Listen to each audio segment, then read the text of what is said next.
Wicked things happen in the United Kingdom with ever increasing frequency. And just this weekend, it's been announced that King's College London, that's part of London University, is to undertake a trial of puberty blockers involving 220 children under the age of 16, for which there is no minimum age. There's going to be 220 children, probably between the ages of about 11 and 16, that will be given puberty blockers as part of a medical experiment, even though they have been banned across the UK after the CAS review last year. Now, puberty blockers were given with increasing regularity by certain facilities in the NHS because they had become captured by the whole LGBT activist core, if you like, and were saying that, well, gender is correct. Gender ideology is what they need to base medical practice upon. The idea that you don't know your gender, you can change your gender. It's not defined at birth.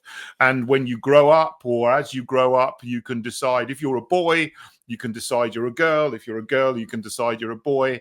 And then the doctors in these gender clinics would very happily give these boys and girls that were very, very confused, obviously, by activists in schools and other things on social media. They would give them puberty blockers, and then they would give them cross-sex hormones, and then they would ultimately do gender mutilation surgery in order to change their reproductive organs, which is absolutely evil and hideous, and that's been banned in the NHS now. But there is this loophole where they can still give out puberty blockers and do these kind of things as part of a scientific research trial, which is what King's College London are doing with, not everybody in King's College who's in another department is guilty, of course, but there are these certain professors and research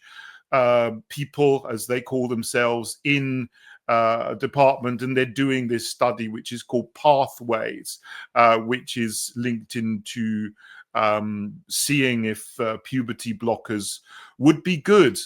But of course they're not going to be good, because they interfere with your natural mechanics of growing up. Nobody needs puberty blockers except a very, very small number of people where it's physiological rather than psychological. So anyone who has gender dysphoria, this is a mental condition, it's psychological, they need counseling. And with counseling, just talking to people to unconfuse them, 98% of people grow out of gender dysphoria very, very quickly, even in their teenage years. So that's the way to deal with gender dysphoria.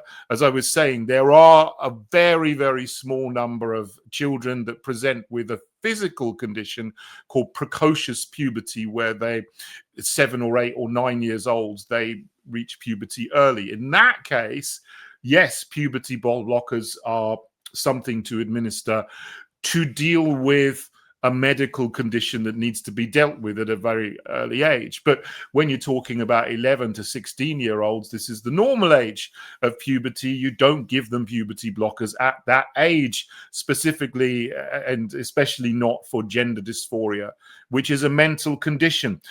So this research project is trampling on all of the now established science, the established methodology, and how we deal with young people in the UK, which has gone away from this idea of affirming gender. You must affirm gender in teenagers if they say that they're the opposite gender of their biological sex. Complete ridiculous nonsense.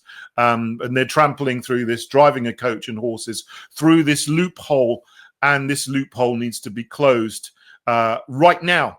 And people are already writing to the government, the Minister of Health, and other people, the King's College itself, to say, stop this wicked scheme and project. You should not touch these 220 children and give them puberty blockers. This is completely wrong, and you must not do it. Let's hope that they listen and do the right thing.